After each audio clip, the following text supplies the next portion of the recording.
ও ঠাকুমা, আজ কি গল্প শোনাবে? আজ শোনাবো স্বপ্নভঙ্গের গল্প। শোনাও তাহলে। সে বহুদিন আগের কথা। এই রাজ্যে তখন তোমাদের মতো শিশু কিশোরেরা স্বপ্ন দেখতো বড় হয়ে সমাজ করবে, শিক্ষক হবে, সরকারি আধিকারিক হবে। তারপর কি হলো? তারপর এই রাজ্যে ক্ষমতায় এলো এক দুষ্টু রানী। এসেই সে শুরু করলো তুঘলকি শাসন।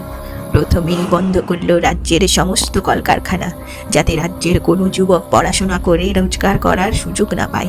কলকারখানা বন্ধ করার পর রানীর চোখ পড়ল সরকারি ব্যবস্থায়। সেখানে মেধার বদলে টাকার বিনিময়ে চাকরি বিক্রি হলো।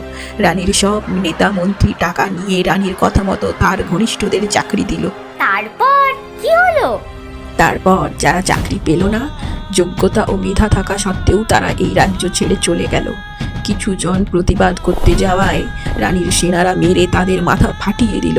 আর রানী সিংহাসনে বসে নিদান দিলেন যে পড়াশোনা শেষ করে সবাইকে চপ ঘুগনি বেচতে হবে। তারপর কি সত্যি সবাই চপ ঘুগনি বেচতে গেল? না, তারপর সেই চাকরি প্রার্থীদের সাথে এই রাজ্যের সমস্ত জনগণ প্রতিবাদে সামিল হয়ে উঠল।